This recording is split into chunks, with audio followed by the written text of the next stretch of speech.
Good morning, everybody. Good morning. I've messed up the natural order of this corner. It's wonderful to be back with all of you.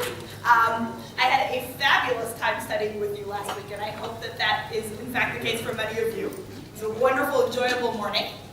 And as I said last week, when Rabbi Stoller came in and shared this news with us, which is that I get the last session of the symposium this year, I said, no pressure.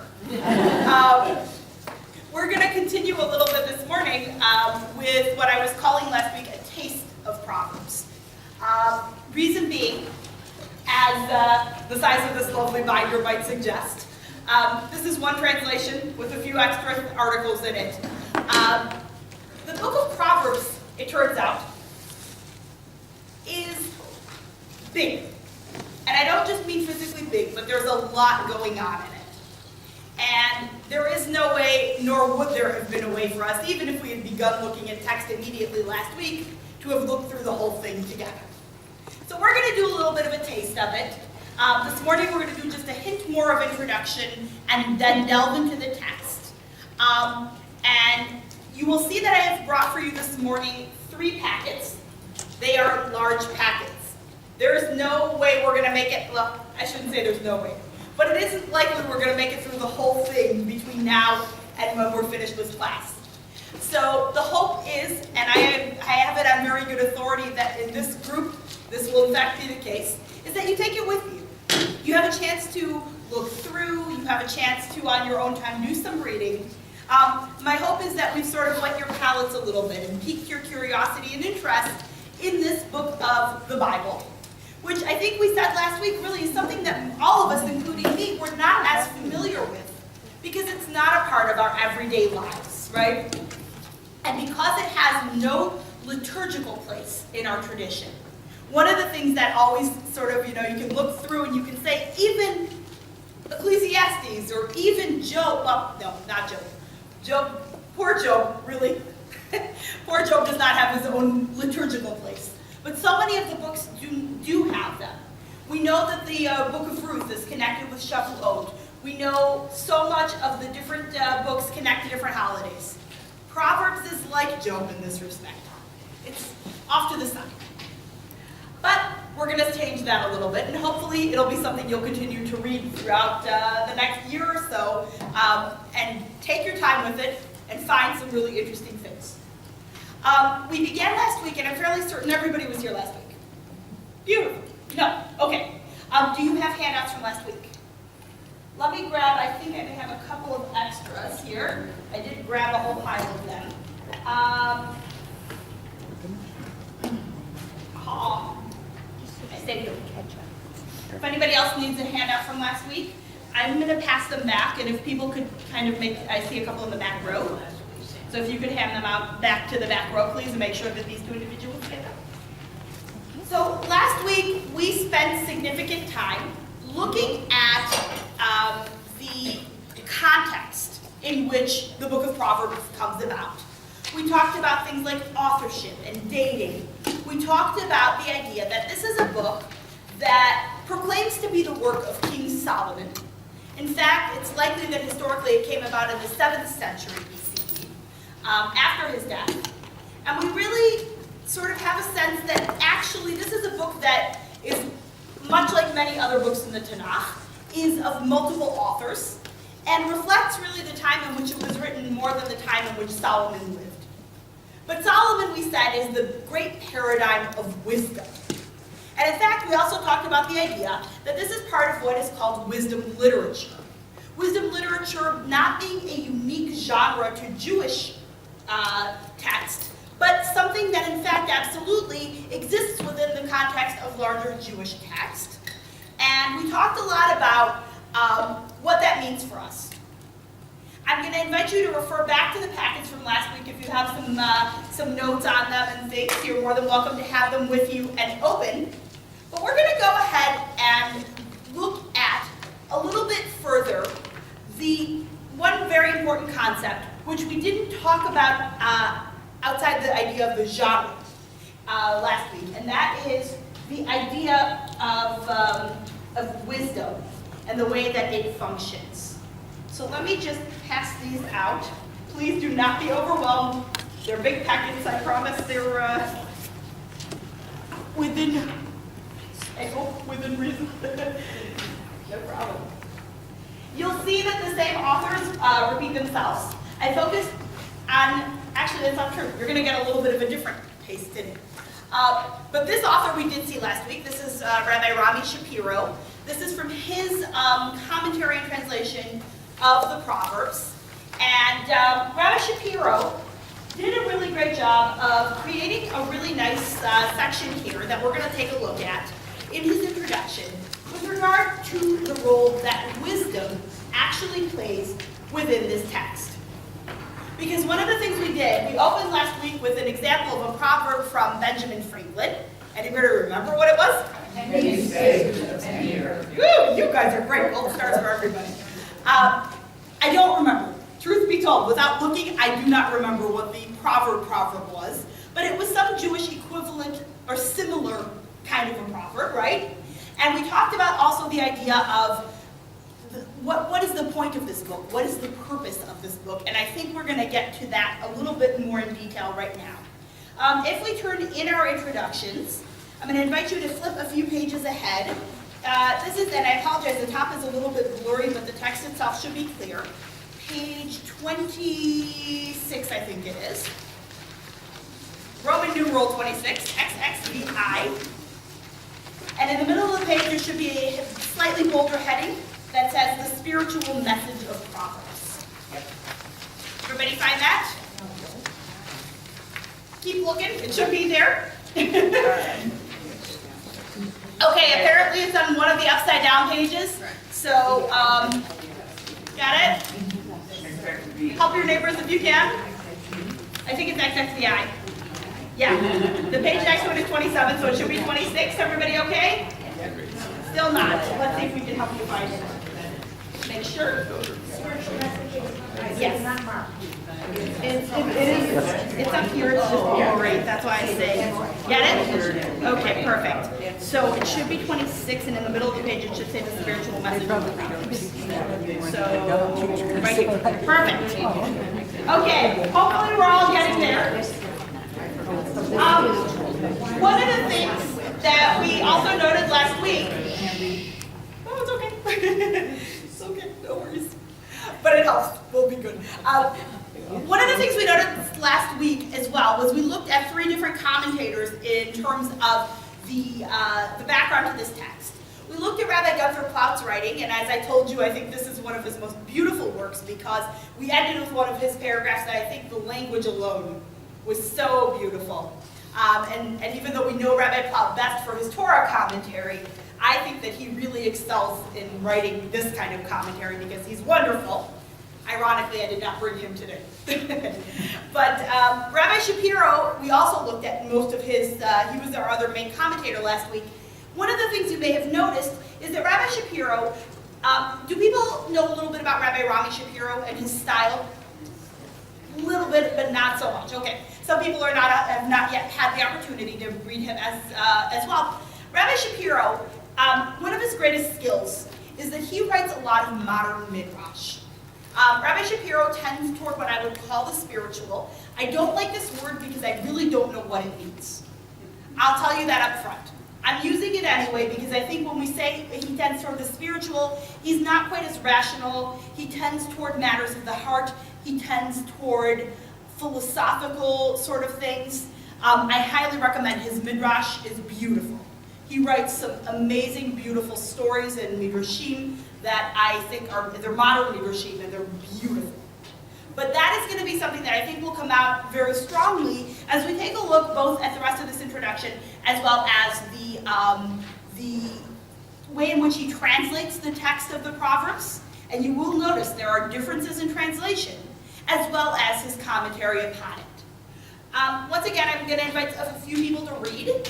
So we're going to start where it says a spiritual message. We're going to just kind of go through a few of these pages to kind of set the stage, and then we're going to delve into some text. So could I invite somebody to start reading for us, please? Yes, ma'am.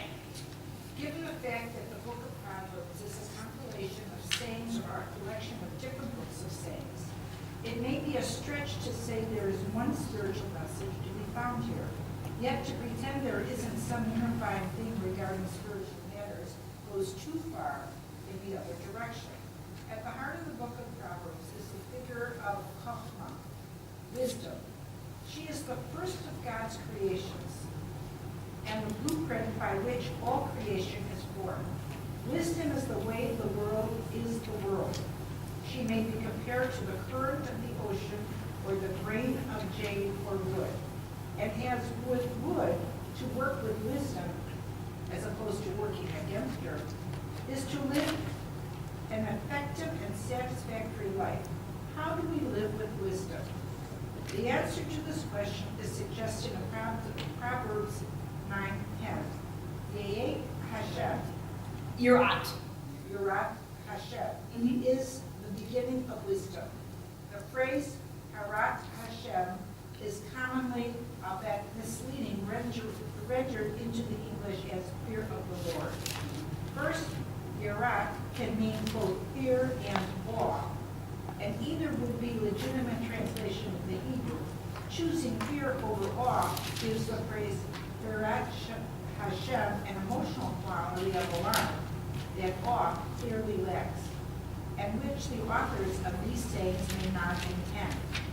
Second, translating Hashem as Lord assigns gender to God and places him at the head of hierarchical system reflective of the patriarchal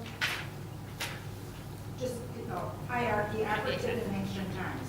Such a rendering, however, is completely independent of the actual Hebrew of the text. I'm going to stop you for a second. Perfect. Thank you. So we've got a good beginning here. First and foremost, we've got the word chokhmah. Chokhmah is the Hebrew word for wisdom. Anybody know a little bit about Hebrew grammar? And I think many of you do. What is this word? Feminine noun. Feminine noun. Beautiful. Excellent. That's a step further than I was expecting. That's great. It is a noun, but it is feminine. And you'll notice that this is very important to Rabbi Shapiro and to many of the others, because in fact, we're going to note, wisdom, this is feminine. So she, what did he tell us? She is, take a look back at your text for a second. First, God's creation. God's first creation. Fantastic. I'll make this a 1. Which tells us what about it? That it's important. Yes, absolutely. Not only is it important, but wisdom is actually the foundation, the basis upon which so much else is built.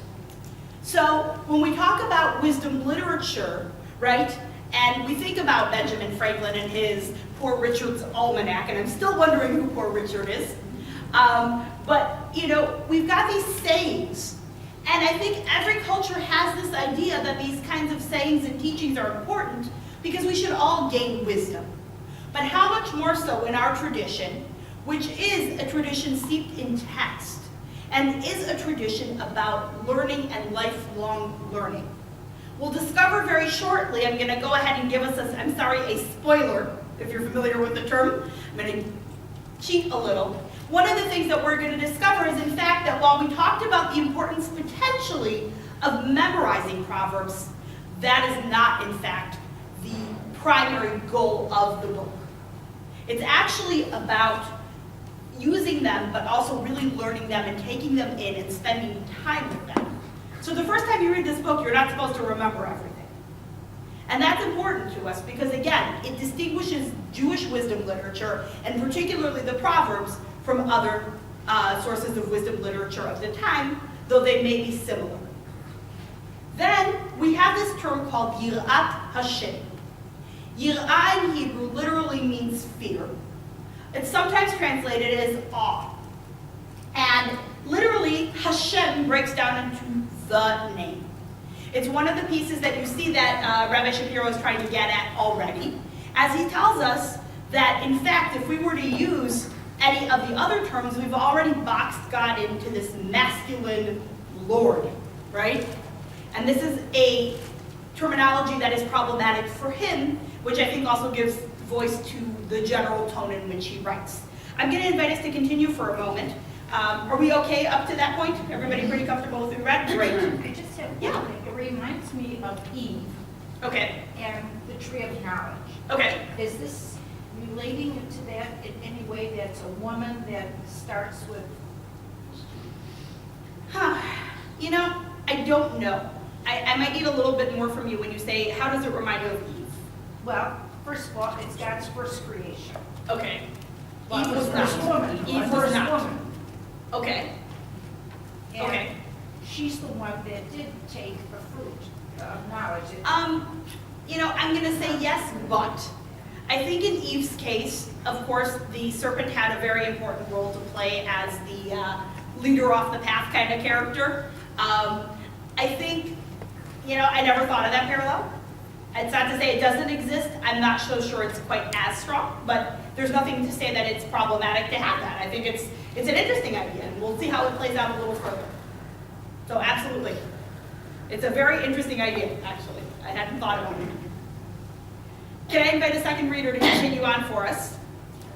Sure. The Hebrew rendered here is Hashem, literally the name, is the four-letter ineffable name of God, Yod-Heh-Vav-Heh. Because of the prohibition against pronouncing the name of God, sometime in the 3rd century BCE, the euphemism Adonai, Lord, became the accepted stand-in for the unpronounceable four-letter name of God. So Yirat Hashem is not fear of the Lord, but fear of Yod-Heh-Vav-Heh. Yod-Heh-Vav-Heh is the singular, future imperfect form of the verb to be, reflecting the self-revelation of God to Moses at the burning bush. Yeh asher yeh, I will be what I will be. Hebrew lacks a present tense for the verb to be, and thus the more common translation of Yeh asher yeh is as I am that I am, locks the biblical notion of God into a static mode that the Hebrew does not allow. The Hebrew God is not a noun, but a verb, not a being or even the supreme being, but being itself. Fantastic. I love the expression. Absolutely. This is not necessarily going to be the end-all be-all of what we're focusing on, but it's a really nice read as it gets us into now the meat of where we're going. So if you'll continue on for us, please, if we were. Oh, I'm sorry. Next paragraph. If we were to conjure a modern euphemism for Yod-Heh-Vav-Heh and Yeh asher yeh, we might better be served with that which is happening, or being, where being implies the ongoing creative process of life, death, and new life, rather than the static source outside the process. With the understanding of Yirat Hashem, we might more accurately read our Proverbs to say, awe of reality is the beginning of knowledge, wisdom, and character disdained by fools. Fantastic, and I love that for a second. I'm just going to pause you for a second, because I think that there are very many different ways to understand all of these texts. And this particular translation, I mean, just the idea of awe of reality versus the imagery that is conjured up by fear or even awe of God, right? Does this speak to anybody? I think it's actually a really nice translation, and I think in part, you'll recall, what did we talk about last week was the source of the Proverbs. Does anybody remember? I'm asking it in a little bit of an awkward way, I recognize. Remember that unlike a lot of our biblical books where it's about God giving us words and sending the message down from above, right? What's happening here? Where does all of this come from? It comes from life experience. So in fact, does this idea of Yirat Hashem, of fear or awe of God, even make sense in comparison with the source of these, or alongside, I should say, juxtaposition to the source of our Proverbs, which in fact has nothing to do with God, right? So it's a very nice translation about living in awe of reality. Now, here comes the big question. Final paragraph on the bottom of the page.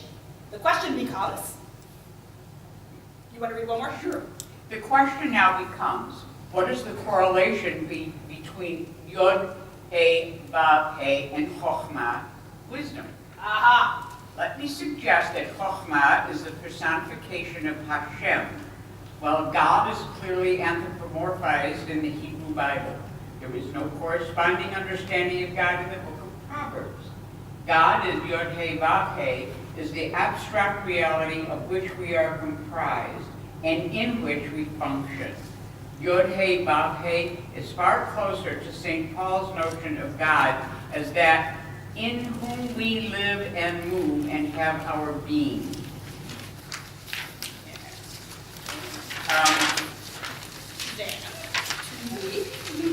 No worries. It should be then to the all too human God. Can you find it? I don't know. Oops, we may have gone back. We should be at the top of page 27 or 28, I think it is. 28? Sorry, guys.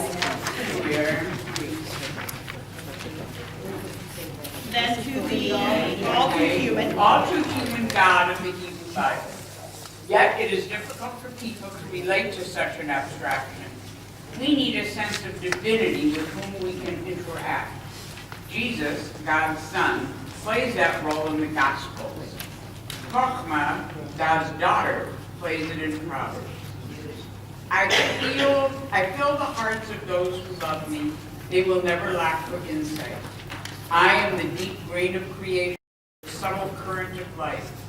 God fashioned me before all things. I am the blueprint of creation. I was there from the beginning, from before there was a beginning. I am independent of time and space, earth and sky.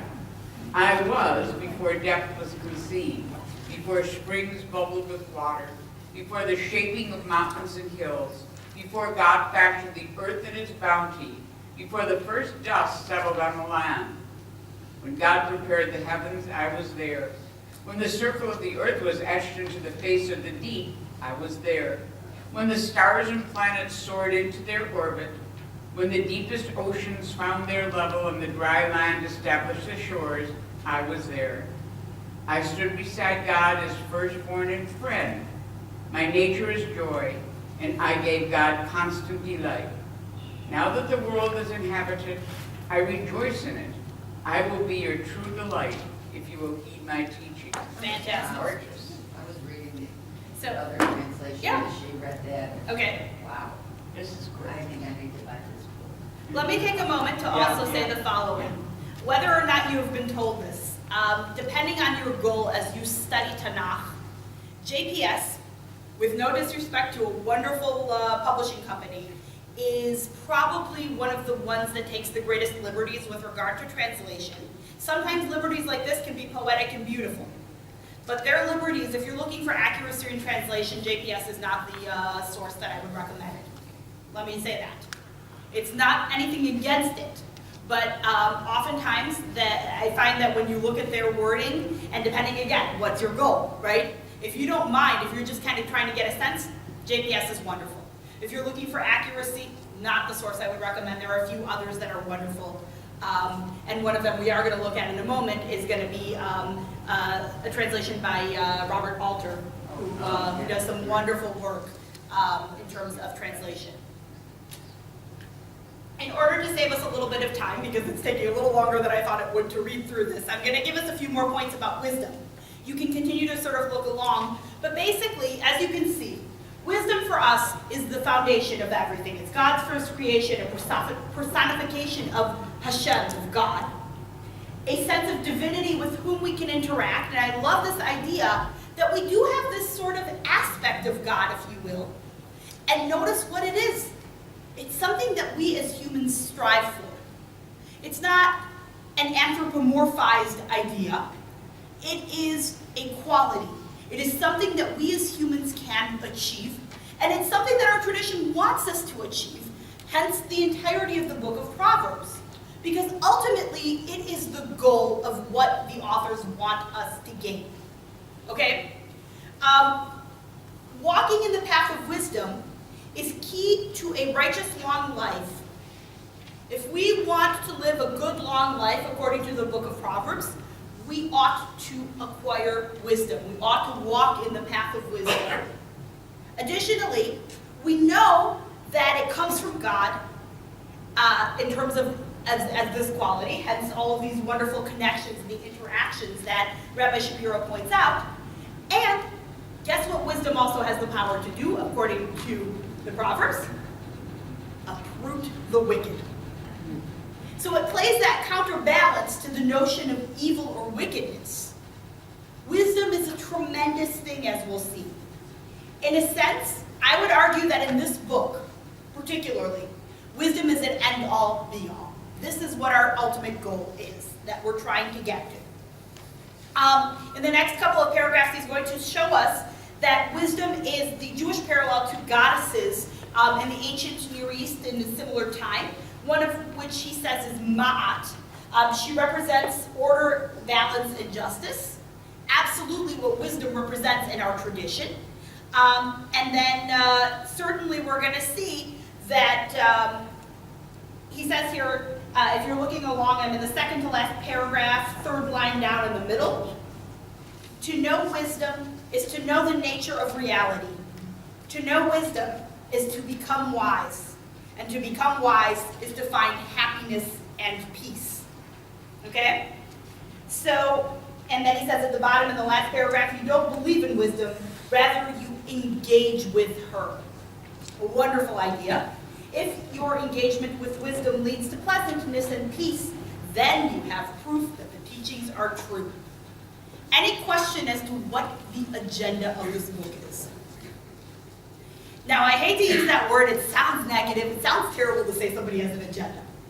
And yet, in fact, let's also be truthful and say that every biblical book, every text with which we interact, for better or for worse, in every neutral way, has an agenda. It has a goal in mind. And as you can see, that the goal here is clearly for us to attain wisdom, to engage with wisdom, all of which is going to lead us ultimately to peace and happiness and to a life of righteousness rather than wickedness. This is not unusual, right? Something we've heard before in our tradition? Absolutely. Absolutely. If there is an extra handout, there are handouts around, and I'm hoping there's a few extras. Oh, perfect. We got them down there? Perfect. Perfect. Make sure everybody's got it. Terrific. I'm going to skip on ahead briefly. I'll tell you that we also have the idea from Rabbi Shapiro that wisdom relates to the quality of perception. And that for us becomes important, simply in the sense that this is, again, an aspect of wisdom that we can look at. So this is our focus. This is what we're trying to attain. And the way in which we do this is by following the guide that is this book. We talked about last week, I think, the idea that Torah functions as a guide for us in our everyday lives, right? This book has made it, this is like, if you've ever seen those books in the bookstores that say like the Idiot's Guide to, in some ways, you might consider this the Idiot's Guide to happiness or to wisdom. However, in fact, as we might discover, it's not the case at all, because as I told you, and I'm not finding exactly where it said this, so it's just as well. In fact, somewhere I read in one of these packets, the idea that that this book was not meant to be just memorized things that I can say, penny saved is a penny earned. That's great. It's actually fairly self-explanatory, and we know that that is the case for some of the Proverbs, but not all of them. And the goal is for us to interact with this text and to go deeply into it. Because again, learning is not something we do just once. We don't just read this and then cast it aside because we've memorized everything. Many of us may be aware, in fact, there's a huge debate, as I keep hearing on the news, about this core curriculum that's in the schools right now.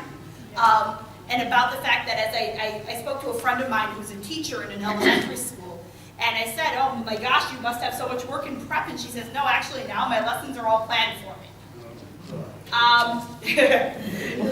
Exactly, right? At the same time, we also know that with the recent, in the last, I don't remember how long has it been since Obama's been in office, 8 years ago-ish, right? We had this no student left behind, or no child left behind.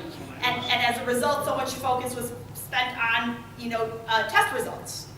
And I gotta be honest, I don't think that that's really necessarily showing us what they've learned, it's showing us what they've memorized, right? So we know that this is not the point of this book. This book is about really using that wisdom, engaging with it. So with that sort of a set stage, what I'd like to do is I'd like to invite us, I'm gonna ask you with this particular packet, with the Shapiro packet, to do a little bit of toggling, because if you go back to the very, very front of the packet, you'll see that it says 1 book, 7 collections of sayings. You will see that, I think I actually gave this to you last week in the other packet. This is Rabbi Shapiro's division of what we have included in the book of Proverbs. I decided to use that division in order to give us a sense of sort of a little taste of something from each one of these categories. What we're going to do is we're actually going to start from the very back of the book. In part because that is probably, if I think of a proverb that anybody might know, and it's not a proverb, it's actually quite a number of proverbs. There should be 22 of them exactly, verses that make up a song that, or a proverb that has been turned into a song called Echad in the Hebrew, or a woman of valor, it's often translated. Can I just see, without anybody feeling badly about it, how many of you have heard of it? How many of you have read it in some context or another before? Oh, good. Fantastic. Good, then. We'll start from there, because it's a text we know. Yes, ma'am. Our rabbi is going to be teaching on that on next Wednesday Ooh. at the Sisterhood meeting. Fantastic. I won't take too much away from her, I hope. I hope. I wish I'd known that. Okay. Is that okay if we start with this study? Yeah. Okay, fabulous. You can blow her away because you're going to show her, how much you know already. So I'm just going to put it up here. I think it's facing here. I'm short, is what's happening here.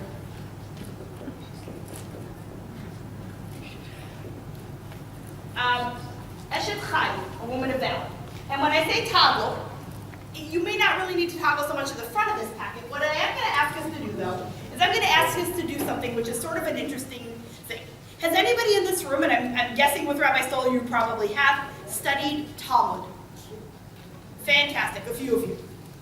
I once had a professor who described the Talmud, and specifically the Vilna Shas, which is the edition of the Talmud that we most likely use, printed in the 18th century in Vilna, in Poland. And it starts with the text of the Mishnah in the middle, followed by the Gemara after it, and around it, it's got all the different commentaries.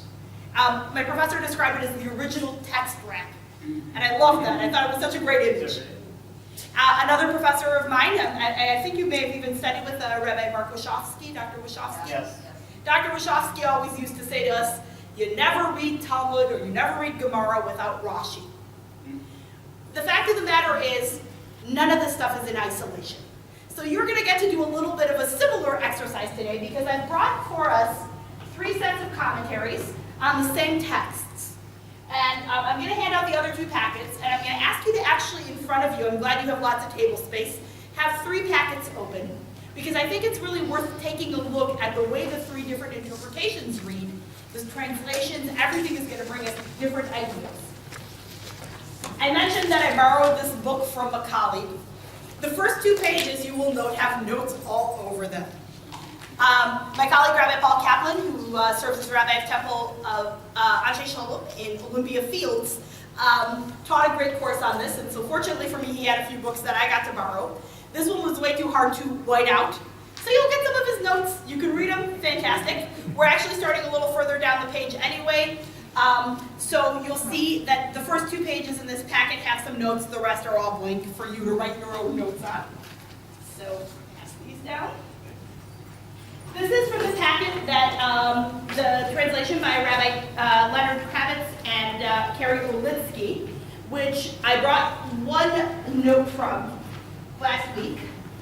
And this is probably the most, I don't want to call it standard reform, but it is produced. Rabbi Olitsky is somebody I'm hoping with whom you're also familiar. He writes quite a great deal of wonderful books, produced often by Jewish Lights or by other UAHC publications. Yes, back in the day when it was UAHC. And this particular book was published, I believe, I wrote a date on there. I don't remember what date it is. 2002. So it's relatively recent, but it's already been out for a little while. And one of the things I like about this particular book is that it goes through verse by verse.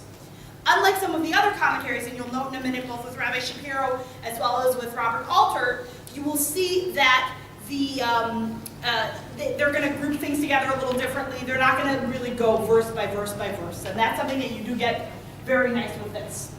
This comes from Robert Alter, whose work I see some of you are familiar with. Robert Alter is a wonderful professor and translator and commentator, really, really, I think, nice work that he does.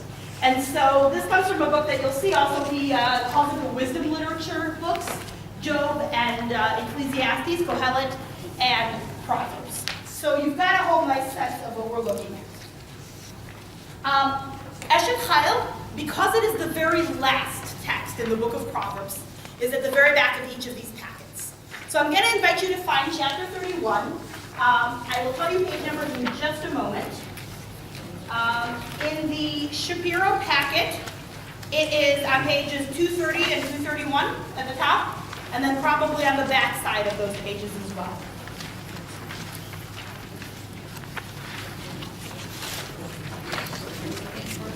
So it's probably the last page of that packet, 230 and 231. That would be the Shapiro one. Is the first one that we started with?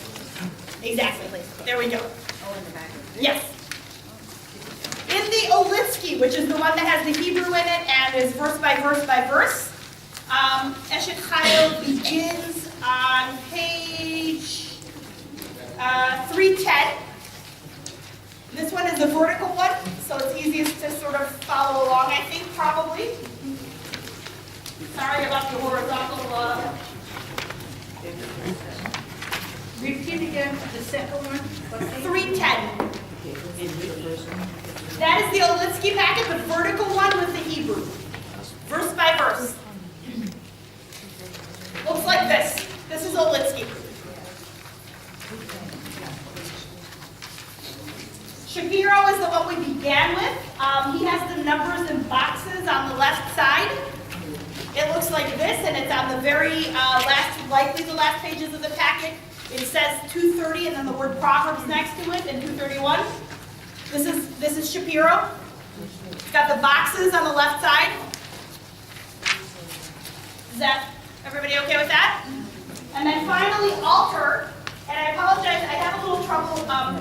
The copy machine and I did not get along as well as I would have liked, and as a result I couldn't make Alter a little bit bigger without losing some of the text. So I apologize, it's the smallest of the texts. It's going to have a lovely black line in the middle because I couldn't get the book flat on the machine. It's got pages 210 and, oh wait, no, it's not going to be 210, hang on a second. Yeah, it starts on page 330. Is it the second to last page on there? Perfect. So it looks like this. It's got a big 31 at the top. That's the Alter translation. Okay? Yes, ma'am. May I ask when it talks about all its ways are split in pieces? I can't find it right now. You read From Shapiro. Yeah.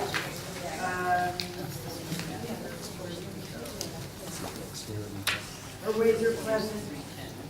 Her way is pleasant to all her tender people. Is it always a feminine her? I mean, I remember it is Sure. referring to Torah. Okay, so fantastic. I'm sorry, tell me your name. Marilyn. Wonderful name. That was my grandmother's name, so I love that name.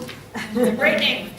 Okay, so Marilyn asked a great question, which is number one, where it says its ways are ways of pleasantness and all her paths are peace. She says, number one, is it always feminine? And number two, she asked the question of, or rather made a comment that said, I remember this as referring to Torah. The answer is yes and yes. Again, you guys are very, very bright, and you're ahead of where we're at, but I'll tell you right now. One of the things we will discover, and one of the things I wanted to share with you is that, in fact, we have 3 different translations that are going to bring in what's interesting and unique, I guess, and I will get to the answer, I promise. It's getting a little bit roundabout. Shapiro, Rabbi Rami Shapiro writes his own translation and commentary. Robert Alter writes his own translation and commentary. When it comes to the Kravitz and Olinsky book, that vertical one with the Hebrew verses, one of the things you will discover if you just sneak a peek at any one of those is that they actually rely fairly heavily on traditional medieval commentary in order to make their points. They're not necessarily, sometimes it's them, but in part what they are doing is that they are actually culling together a number of classical medieval, early medieval commentators, and they are bringing their work to us. And so, in part, one of those commentators, and I'll put them up on the board so you can see who they are. I'm going to erase down here if that's okay. Ooh, I left the marker open. Ooh, that's not good. So we have 3 commentators who are going to feature very prominently in the Kravitz and Olinsky translation and commentary. The first is Rashi. I'm hoping this is a name that's familiar. So Rashi is an acronym for Rabbi Shlomo Yitzchaki, who lives in 11th century France and is considered to be sort of the commentator, the source on things. Most likely his commentary comes later a little bit from his students and the school of his students, but this is his school of thought. The second one who's going to feature fairly prominently is going to be Ibn Ezra. And Ibn Ezra is Abraham Ibn Ezra. I'm running out of space. Abraham Ibn Ezra is a commentator who lives, and I'm going to have to cheat. I forget dates. Yes, he's in Spain, but I wrote down a date for him. I keep thinking he's later than he is. He lives during the 9th and 10th centuries in Spain. Oh, which one are you missing? It says Ecclesiastes. Which one is it the altar one? Does it look like, because I pulled all mine Oh, apart. it's this one. It's Okay. on this side. Yes. That's probably the altar. Is there an extra one? Okay. Thank you. I'm sorry. I just have all these ones pulled together. I gave out all the ones that I were copied. I'm sorry about that. So we're talking about Ibn Ezra being in the 9th century, late 9th century. Actually, no. 1039 is pretty early, isn't it? So, in the 9th century in Spain. And then we have Gersonides. And Gersonides gets to be the Ralbag in Hebrew, great acronym, stands for Rabbi Levi ben Gershon, and he, I'm bad with the dates. No matter what I do, I have to cheat on the dates. Okay, he lives in 13th and 14th century back in France, I believe. And what we will discover is a couple of things. Rashi is fairly self-explanatory if you've studied Rashi. Ibn Ezra has a tendency, from what I have been taught, to be very literal, and he likes grammar. He's going to play with words and grammar a lot. Gersonides, the Rabbi, has a little bit of a different approach, and his approach is going to be very heavily philosophical. Okay? So these are the 3 sort of things that you will see in that commentary quoted a lot.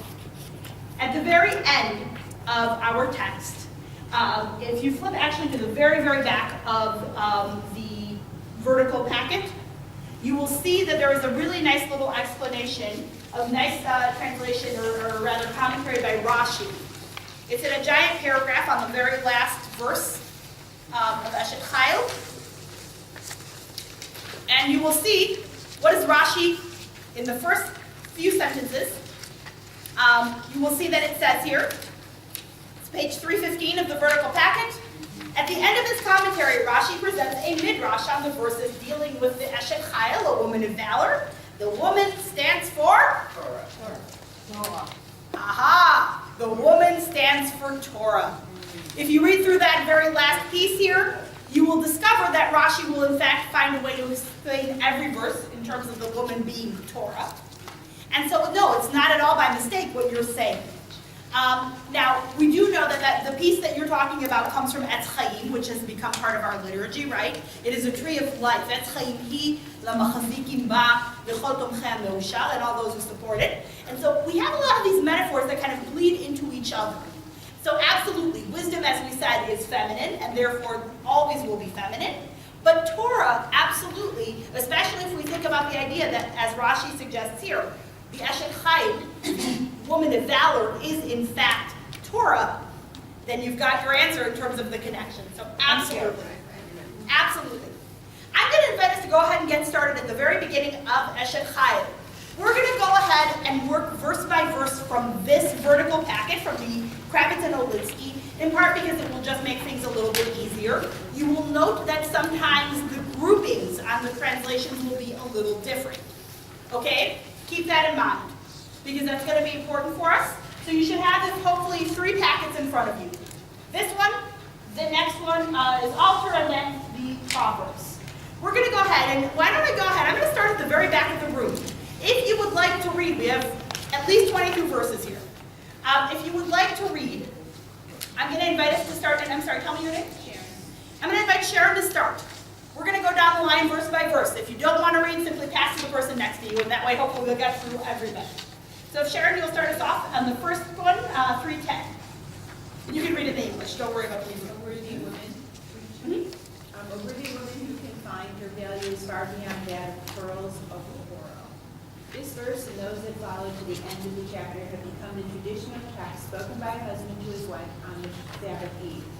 Let's start with that for 1 second. That's the other thing. Unlike the book of Proverbs, which we said does not have as a whole liturgical context, Friday night is actually traditional. If you've ever been in a traditional home, and I primarily in the Orthodox, what happens? Husband sings to wife.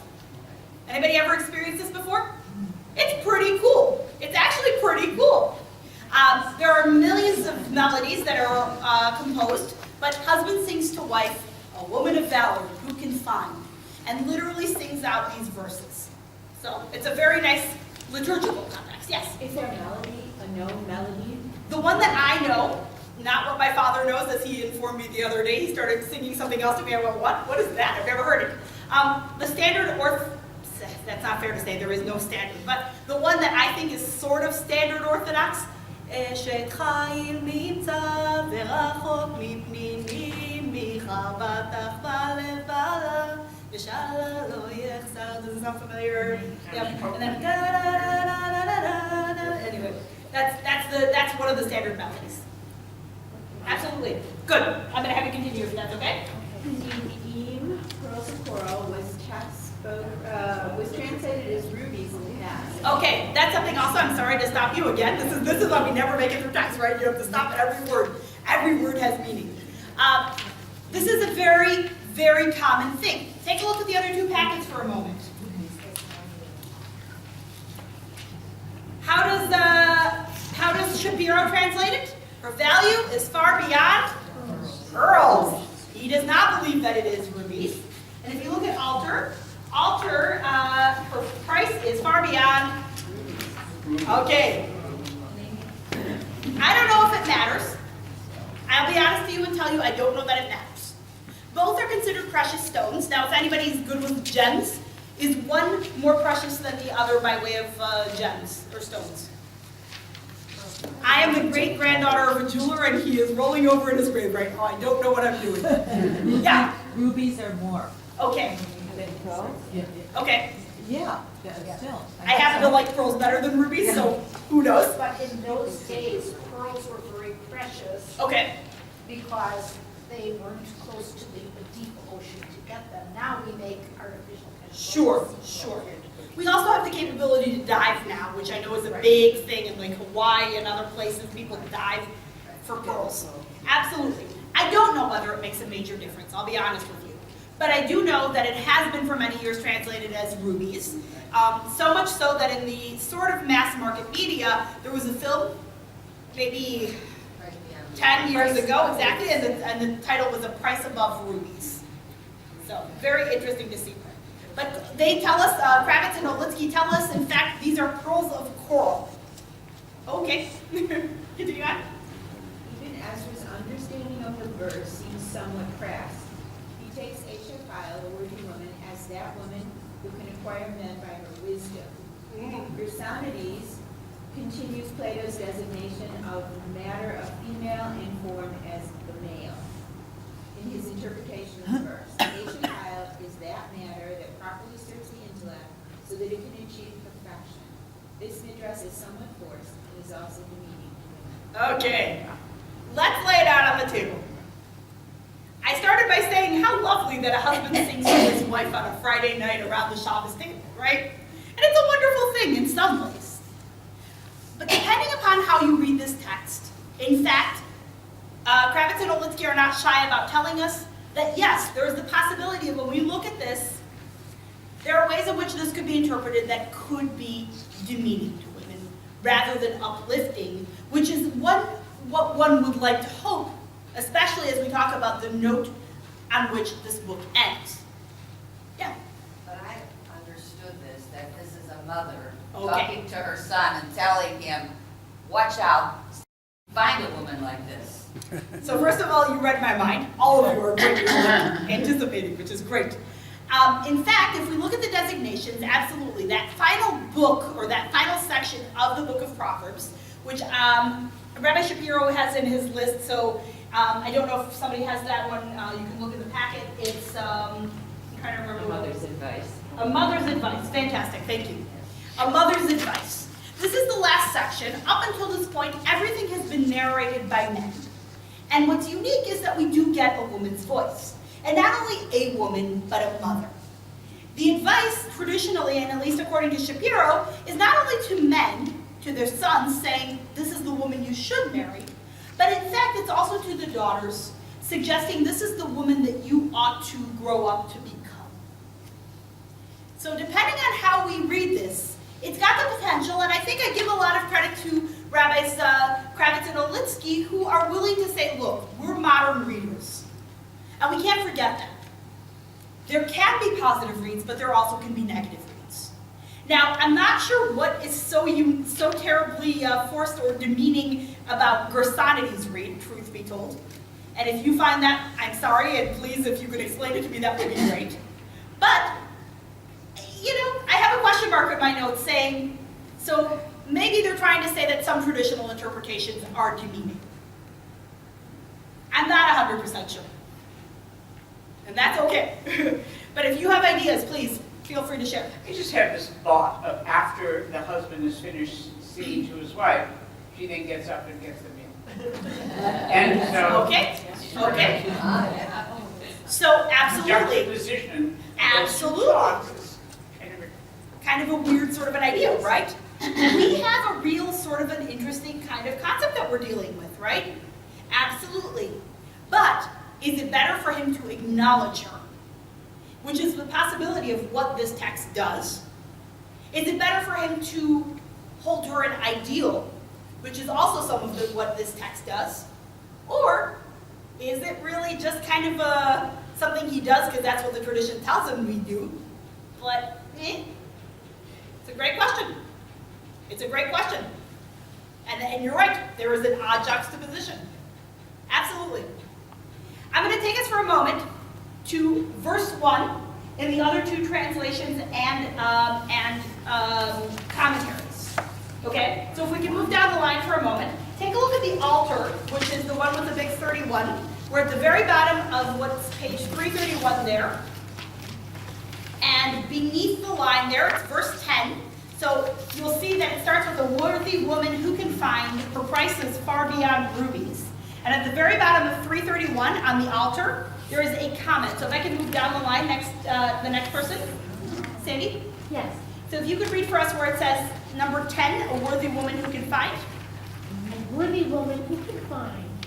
This concluding unit of the book of Proverbs is an alphabetical acrostic. Aha. The Hebrew letter for each line appears in the margin. So that's the first time we've heard that, because they did not feel that important to tell us in Kravitz and Olitsky. Absolutely very important to the poetic nature and style of this, is that this is written as an acrostic. Can you think of other acrostics that you know in our tradition? Very famous ones. Ashrei, fantastic. That is from the Psalms. It's Psalm 145. Everything but the nun. Not so much Yigdal. Yigdal is more subject matters from Maimonides' list of what do you call it? I'm blanking out the word I want. It's his list of, I believe, with perfect faith that. But Ashrei, which is Psalm 145, absolutely has everything but the letter nun. And of course, it's appropriate because the Hebrew word for something that fell off is nafal. Nun nafla. The nun fell off, yes.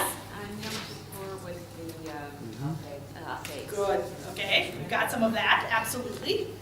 It's primarily the short alchet, which is ashamnu, right? Ashamnu, bagadnu, gazalnu, etc. Another one that you may not be aware of is an acrostic.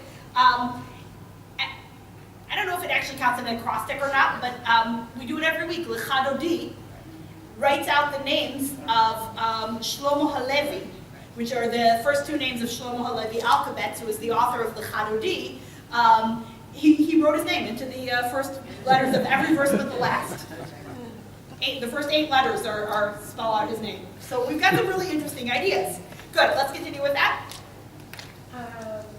Thus, a worthy woman is Eshet Chaim, the first word beginning with Aleph, the first letter of the Hebrew alphabet. Chaim means vigor, strength, wood, substance. It is a martial term. Good, and I had to do the same thing. I thought it said marital at first, it says martial. It is a martial term transferred to civic life.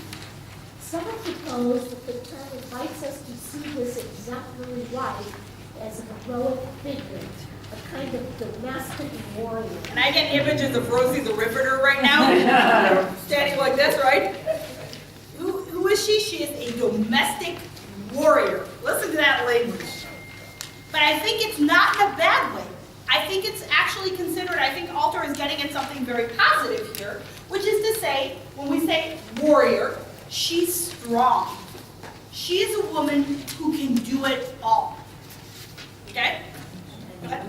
It is noteworthy that the editors chose to conclude the book in which instruction by male mentors to young men predominates with a portrait of the ideal wife.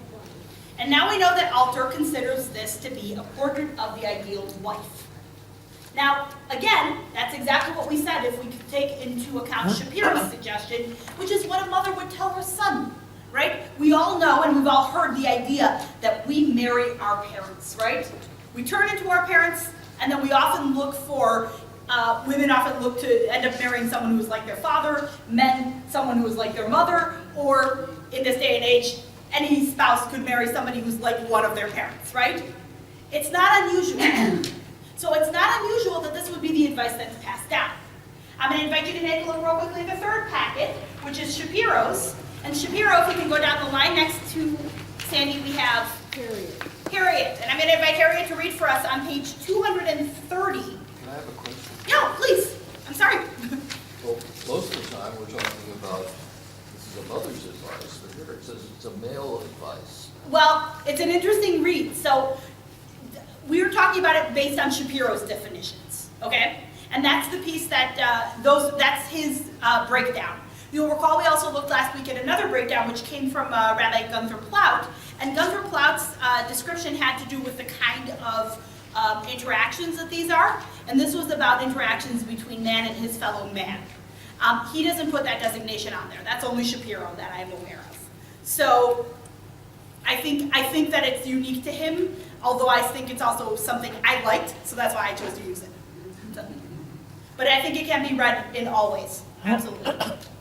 Go ahead. Number 6? Is that Yes. So yes, you'll see it's, first of all, look at his translation. It doesn't say a woman of valor, it says a woman of great accomplishment, which is a wonderful way to look at this because already it's a little bit clearer for our modern day sort of ideas, right? It's something that I think speaks more to what we are able to do. It's very clearly positive. And he has a large note about that line. So he says, go ahead, Harriet. While woven seamlessly into the earlier advice of the mother, this and the following verses of the book of Proverbs is a separate section of its own marked by alphabetical acrostic in Hebrew. If it were meant to stand alone and not merely stand out, this section would have been given its own chapter by the Masoretes rabbis living during the 7th through 11th centuries, the Common Era, who produced authoritative texts of the Hebrew Bible. I'm going to stop you for 1 second, just so we're all on the same page. The Masoretes, or Masoretes, as they're called here, they are the people who are traditionally given the credit for having taken the texts that we have and put them in the form that we have. They divided things up, and they put, in fact, the vowels and the trope marks, exactly, right? So when we go to temple on Shabbat morning or whenever it is, and we hear the Torah chanted, we know where everything goes because of them. So they're good people. We like them. Go ahead. Since they chose to leave this acrostic as part of the mother's exhortation to her children, it is safe to say that this final section was thought to be part of her teaching. With this in mind, we can understand the final Proverbs to be defining what kind of woman this mother wants her daughters to be and what kind of bride she wants her sons to marry. Okay, so that's fairly clear, and it's a nice idea that it relates both to sons and daughters. Let's move down the line. Sherry? Sherry, is that correct? Yes. Sherry's going to go ahead and go back, I think, now to the text with the Hebrew, the Carmit. Now let's go ahead and go to verse 11, 31:11. Let's read the English translation of the verse and then the comment. What is striking about Go up just 1 sec to the large print that says the Oh, translation. her husband's mind is set at ease. He does not lack for gain. Clear, right? So let's find out more about it. What is Go ahead. striking about this verse and the verses that follow is the portrayal of the wife as involved in manifold activities. It also seems as if she is the one who conducts all the business. In this day and age, not at all an issue. And I'm going to venture, you'll all please forgive me, because I think it's only fair to say I don't know that this is the case, but I think, based on what I have learned about the era in which my mother grew up and my grandmother grew up, is that even though many women may not have necessarily worked outside the home, that many of them actually did have much more work that they did in the home, including things like conducting the business and running the home, which may have included, I'm not going to say fully did, but may have included financial responsibility and the like. Is that fair to say? Okay. But before that, women in the shtetl in the 1800s Right. always worked. Absolutely. Well, I think that was something that was sort of part of our society in the, that there was a period of time where it was not considered appropriate. I'm glad it changed.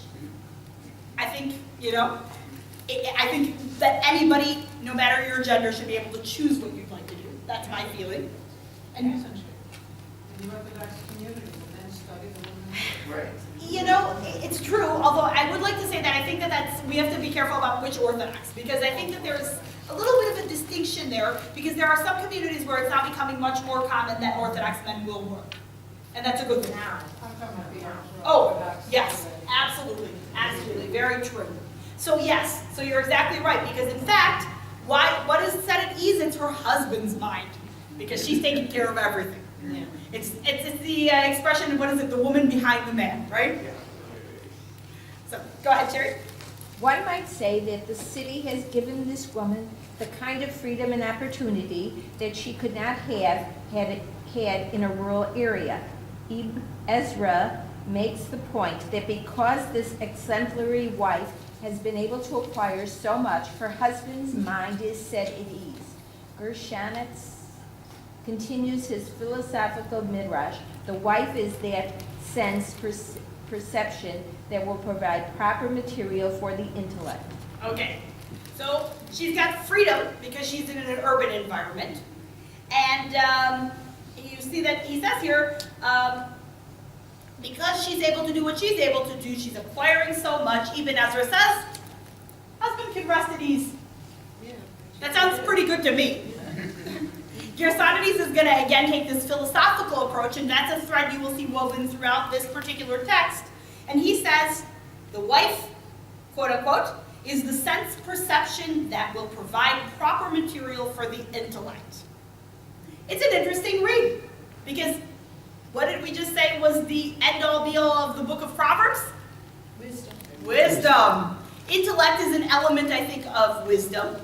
And so, in fact, his approach really fits with what the, again, excuse the expression, agenda of the rabbis is in a way, right? Now, the agenda itself, we don't know what the authors necessarily intended. We only know the agendas of those who have interpreted it for us, a la the different commentaries. And each one of them is going to bring us a different reading. So, Gersonides in his day felt strongly about the philosophical element. Let's move down the line. Next to Sherry, we have Harvey. Harvey. And Harvey is going to read for us in the altar, which is got the Hebrew letters in the inside margins. Page 332, verse 11. He translates, the heart of her husband trusts her, and no prize does he lack. And we have a comment on verse 11 there. Prize. The usual meaning of the Hebrew shalal is booty. Okay? The choice As in of pirate. We should clarify. there's other. Okay, go ahead. The choice of this term might be an argument for an activation of the marital connotation. Marshall in this case. as well. Marshall. It looks the same, I'm telling you. We all have the same, our brains play tricks on us. Martial connotation of halil in the previous line. Okay, so this is, he's going back to his previous translation, and he is bolstering the idea that chayil has to do with the army, with warrior. Absolutely. Let's go down the line to Susan. Susan's going to read for us from, do we have? Yes, we do. Beautiful. We have a comment from Rabbi Shapiro who says, his translation reads, it's a little different, she guides her husband's heart. Notice that now he gives her a certain sense of control that the other translations do not. She is the main subject of this, and what's she doing? She's guiding. Not only she's really the woman behind the man in this case, and then he says, and through her wisdom the household flourishes. It's not about her husband trusting her, it's about the fact that what she does, the household flourishes. Let's read comment number 7, which says, and it's going to be this packet right here with the numbers on the left side Thank you. in boxes. Throughout the book of Proverbs, the wise are admonished to honor both father and mother. Here we learn why. Wisdom is a woman's goal as well as a man's. Ah, I venture a guess to say that Rabbi Shapiro lives in the 21st century. In fact, this is the one and only time that I think we're going to get that sense. It isn't to say that these other translations or comments are not positive, but he's going to go the extra mile. The same goal applies. Whether a man wrote or talks as the narrator of the book, or whether a woman is the narrator of this last section. That's our goal, whether you are a woman or a man. And that's a really, I think, very forward-thinking read. Yeah? But women were not educated. Well, so the question is, and I think this is the question of which commentary appeals to you most, is to say, is that, yes, women were not necessarily educated in the same way as men. I think there was some education, but not the same by any means. And that, and I'll be right with you in 1 second.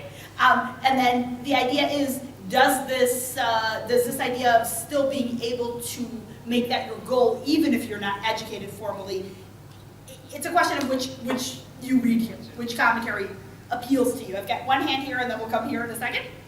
Yes, please. Okay, granted that this was written, 2,000 years ago? We think 7th century BCE is, I think, the date that we put on it last time, wasn't it? Okay, well, at least more than 1,000 Oh, years yes. ago. Oh, yeah. Okay, so I think it recognizes in all fairness to people who wrote this, it recognizes that a woman's intellect, it doesn't have to, women were educated, but educated in the household Okay. provinces. And if Okay. you are not educated in that, and the running of the household, that's not good either, for the whole household, for anybody. So then the man, it's not that they weren't educated, but they did recognize that you had to have education in that sense, and you had to have intelligence to run a household, and we know that. You know, Absolutely. I mean, it's been interpreted in modern terms of $40,000-$50,000 of what we do if we had to hire it out.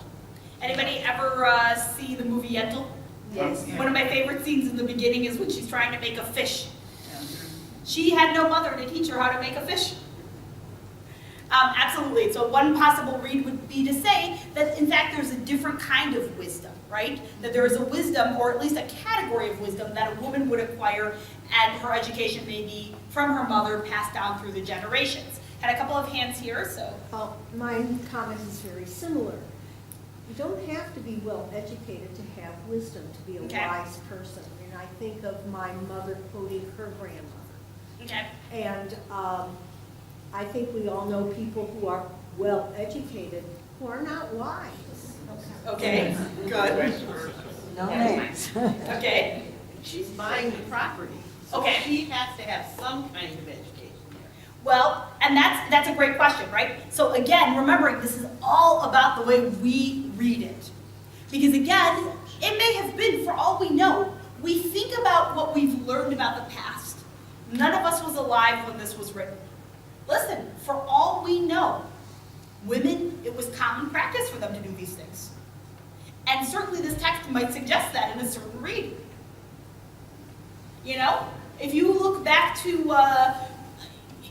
again, I've never done the historical research on it.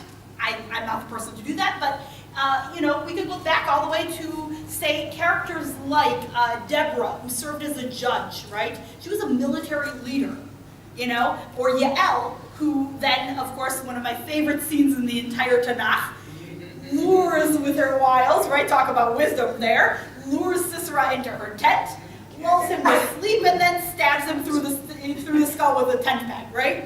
You know, these are women who absolutely had some.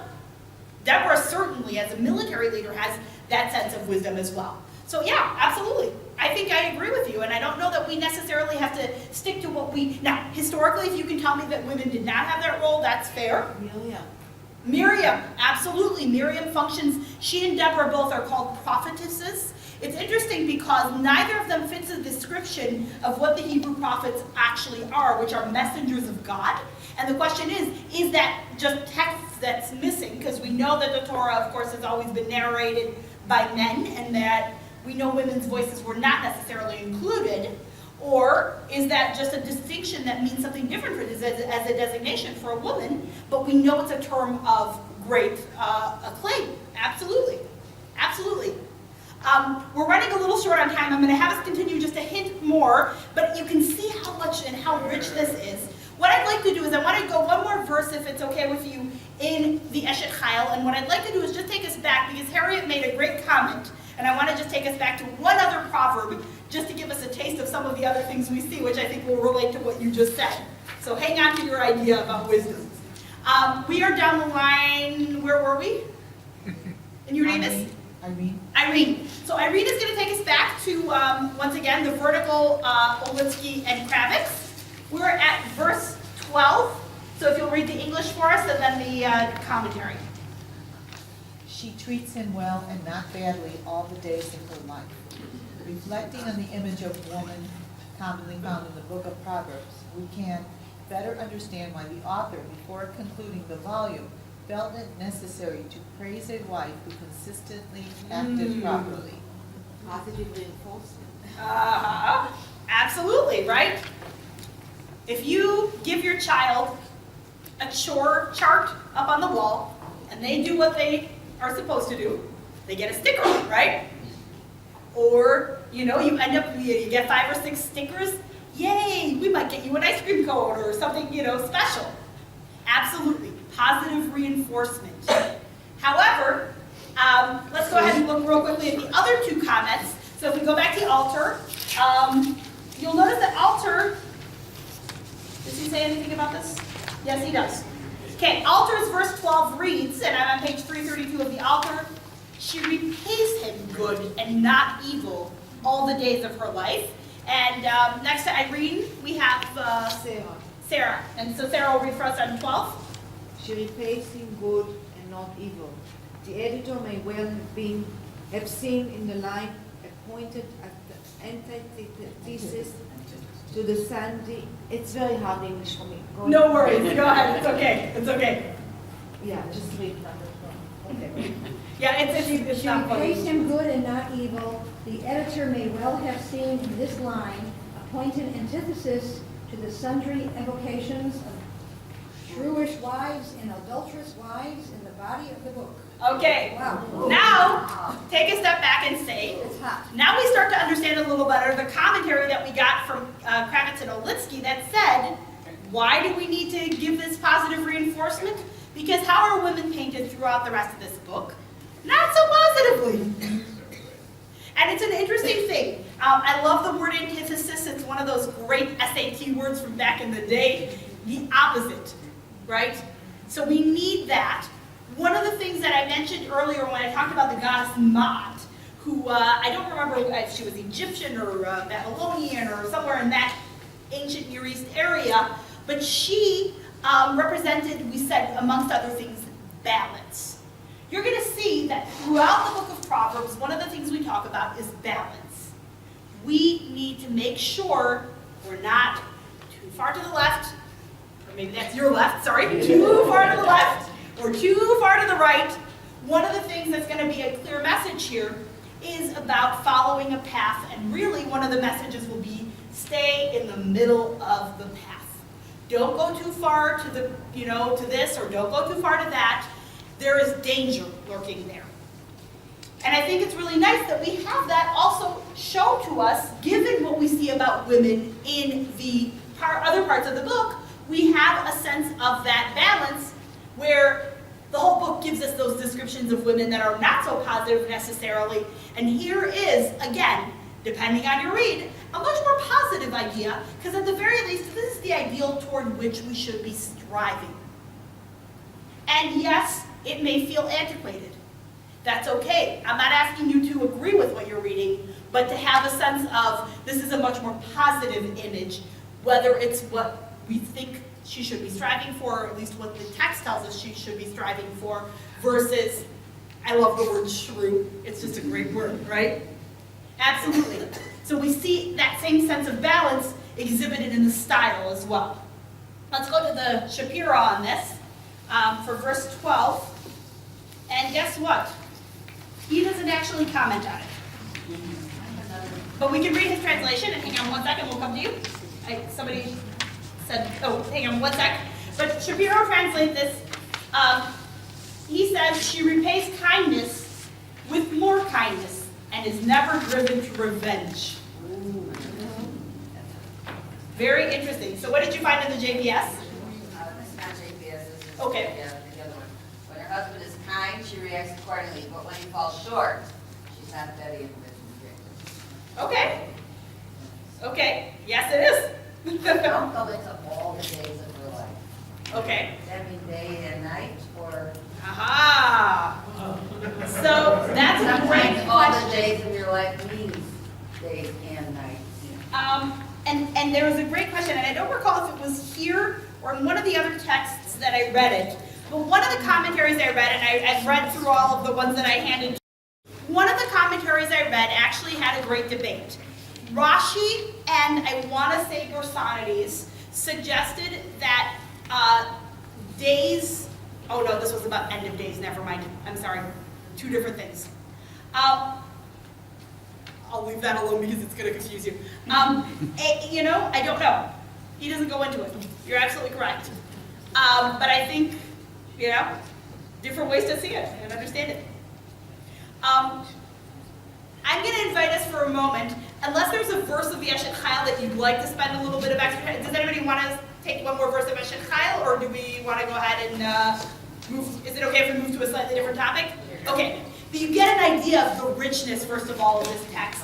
And when I say, same way that I said, when we read, Talmud, you're not just reading Mishnah, Gemara, and just in order chronologically, but you keep stopping to go to the comments. It's one of my favorite things, and I kind of enjoy the fact that we get to read with 3 different commentaries. I know it's a pain, but it's also the most interesting thing to see comparatively side by side what they're bringing to the table.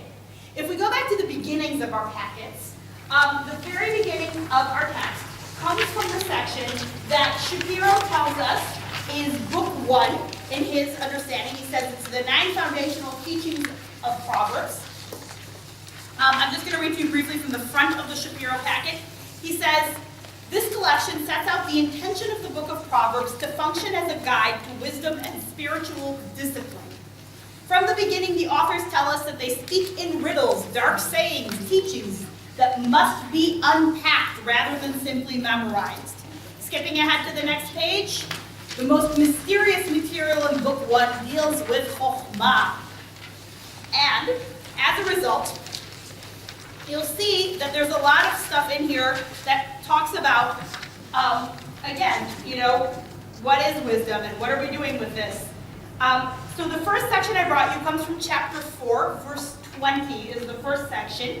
In the Shapiro, I apologize for page 28 is blurry. The edges did not, again, the copy machine and I did not get along. 28, 29, and it's got the numbers 41, 42, and 43 in boxes on the left side. That's Shapiro.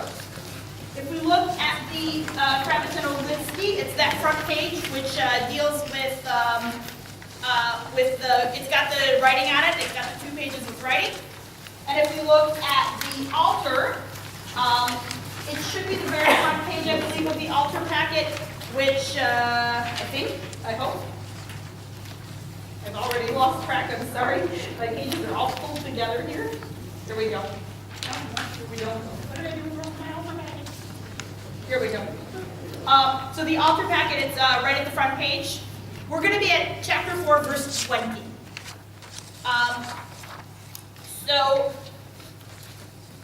We're starting with my young friend on the Kravitz and Olitsky packet. Already interesting, especially if you read Hebrew, because look what the Hebrew word says. It says b'ni. Typically, the word b'ni means my son. So already we've got an interesting translation. So we're at the very end of that back row, and I don't know, I apologize, I don't know your name. I'm Linda, but I don't know Linda. where. Okay, I'm in the vertical packet, front page with the writing. And then in the middle of that page, you'll see where it says 420. So if you'll read the English and the commentary. Okay. My young friend, pay attention to my words. Give ear to what I am saying. The writer again calls the student to attention because ethical instruction, perhaps more than any other kind, requires the student's constant focus. Virtue is not easy to learn or to teach. Okay. Fairly self-explanatory. Fairly good. I think that's a good educator, right? You want to make sure in a kind way, okay? You've got to teach you and you learn by doing. Okay. Okay. Well, and that's an interesting idea because in fact, one of the things that I think the book of Proverbs is asking of us is to take what is being taught and then to apply it ourselves. And you're right, many people, there are different types of learners. And one of the things I always ask, especially when I'm working with adult B'nai Mitzvah students, because kids don't always know this about themselves, but adults really have gotten to know, what way do you learn best? And inevitably, I find that people find out how they learn best in the process of preparing for a bar or bat mitzvah, because in fact, I find I'm a visual learner. Phil Moss, who was here with us last week, I think many of you know him. Phil and I go back many, many years, and one of the things that I enjoy doing is I dance. And I go to Phil's session almost every week. And one of the things I've discovered is that he could be reciting the Declaration of Independence while he's teaching. I couldn't tell you what he's saying, because I don't have the ability to hear what he's saying and to replicate it. I would do terribly with the book of Proverbs that way. I need to see, because I am like a copycat. I see he goes like this, I go like this. I see he goes like this, I go like this, right? And especially for those of us who are either visual or kinesthetic learners, many of you know that about yourselves, you're right. But I think the book of Proverbs sort of says, look, this is the guide. You need to to pay attention to it, you need to understand it, but it doesn't necessarily give us the experiential piece. That's what life is. I think in terms of children learn best. Okay. Example, Okay? hands-on. I would agree with you. And I would say to you further, I think one of the most wonderful ways I've heard that expressed, if you know Ellen Allard, wonderful children's musician and educator, and she says, when she does her Tot Shabbats, parents, children learn best when we model for them. I say this to the teachers in our school all the time. So when we came upon our Purim Carnival and one of the teachers said, do we have to dress up? I said, truth be told, I would ask you to do so, yes. Put on some bunny ears, put on a hat, because when kids see that you're not dressed up, they don't get excited about Purim, right? So absolutely, I think you're right. I'm not sure the book of Proverbs goes that far. I know, actions speak louder than words. Absolutely. Let's go ahead and look at the altar real quickly on this if he comments, which he may not, and keep that in mind. He does. Beautiful. So then we're going to come right in front of Linda, and we have Herb. Fantastic. Herb is going to read for us the commentary on verse 20. His 20 says, my son, listen to my words, to my sayings beyond your ear, or I'm sorry, bend your ear. That would be helpful. So at the bottom of page 210. My son, listen to my words. Again, this formula signals the beginning of a new textual unit. In this instance, it is a miscellaneous of moral advice involving the need to cling to the teachings of wisdom, verses 21 through 23. The avoidance of duplicacious speech, verses 24, and the importance of the concentrating on the goals in front of you without glance at the temptations of all sides. Okay. 25. Terrific. So he's not so interested in about the way we learn or about what we're doing. He's basically telling you, look, I love this miscellany, right? This is just a collection of things, and it's a miscellaneous of moral advice. He's telling you what's to come ahead. Okay, that's fine. Not too exciting. Fairly standard. But let's look at what Shapiro does with this. The Shapiro piece should, where did I leave it? On the table, of course. Shapiro, if I can find it, it's the blurry top of the page that says 28. And we are at 21. I lied. We are at 41, comment 41. His translation's a little different here. He says, listen carefully to me, my child. I think given what we know about him and how he treated women, already you see that he is very much about gender neutrality. We saw that in his work about not wanting to use the Lord as a word. So he very much values gender neutrality. And then he says, incline your ear to my teaching. And comment 41, and I'm sorry, I'm getting in trouble for names again. So next to her we have Ethel. Okay, fantastic. So Ethel will read for us comment 41 on top of page 28. I'm hoping it's clear enough. I'm sorry about the blurriness. There is an intimacy implied here. Wait a minute. Have we heard that word here before? No. We're talking about teaching. Let's go ahead. Inclining your ear means moving closer to the mouth of your teacher, trusting the words are worthy of your trust. Wisdom is taught from sage to student in a relationship not unlike that of parent and child. But you are not a child, and you must hold the teacher to the standards of the teaching, making no excuses for behavior that violates the path being taught. Okay. So in fact, I think what's really interesting here is that Alter treats this as just a note of introduction. Same as in any boring old book you've ever read. Let's be honest, most introductions are not so exciting. Then we've got the Kravitz and Olitsky, who certainly touch upon the idea of pedagogy, right? Or pedagogy. Teaching. Thank you. Teaching. I'm solving that problem right now. And then we have this, which suggests something really important about the relationship between the reader and the text here, because the text is our guide, and the student and the teacher. He talks about developing a relationship of intimacy and trust. Because at the end of the day, if you don't trust the person who's giving you advice, how likely are you to follow it? And I think that that's really key here.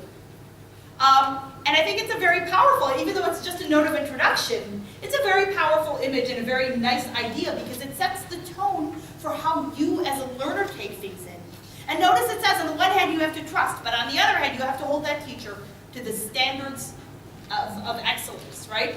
So all of this is kind of a fascinating look. We have run out of time, which is not surprising. This is the way text tends to work. But what I'd like to just share with you briefly, since Harriet, is it? Yes. Harriet mentioned something about wisdom earlier, you're not so wise, and I just wanted to point out that one of the great pieces of the book, in the same way that it says, in terms of walking in the middle of the path, another great teaching, and you'll see this, and I don't recall which one of the books it's in, but it's in there if you look closely. There's a great teaching that talks about the idea of someone who is wise does not force wisdom upon others. The person who does that, not so wise. And I think it's a great piece. So I think that this book is so full of fabulous little nuggets of text and teachings that you can break down. And I'm hoping that you've enjoyed sort of getting to start to see so many different ways that we can read this, whether it's Gersonides' philosophical approach versus even Ezra, who's going to play with the language itself, versus Rashi, versus Rami Shapiro, who's going to write a totally different midrash on it. It's all about the way you look at this text, and I'm hoping that you'll take these with you and that you'll have a chance to use them again, to play with it further, and I'm hoping we'll have a chance to once again study together, yes? Can you tell me the Hebrew name of Proverbs? I'm sorry? The Hebrew name of Proverbs. Mishlei. Thank you. Absolutely. Absolutely. That's your call. So thank you so much to all of you. It's been a true pleasure. We hope you come back. Well, thank you so much. And really, it's been a pleasure for me as well. And I'll put up if anybody's interested in being in touch during, whenever. If you have questions, if I can't answer them, I don't always know. But I'll put up my information for you, my contact info, and you're more than welcome to be in touch. So thank you guys so much. This is great. I'm going to, forgive me, erase a little bit of this.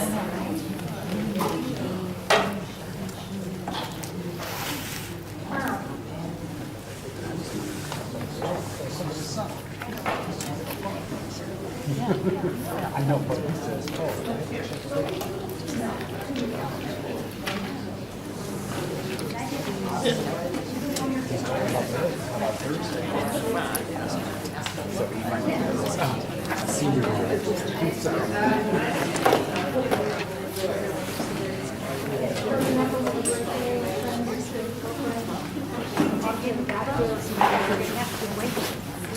So if anybody wants, that's my email address, that's my phone number. Please be in touch if you'd like it. Thank you so much, everybody. Thank you. Thank you.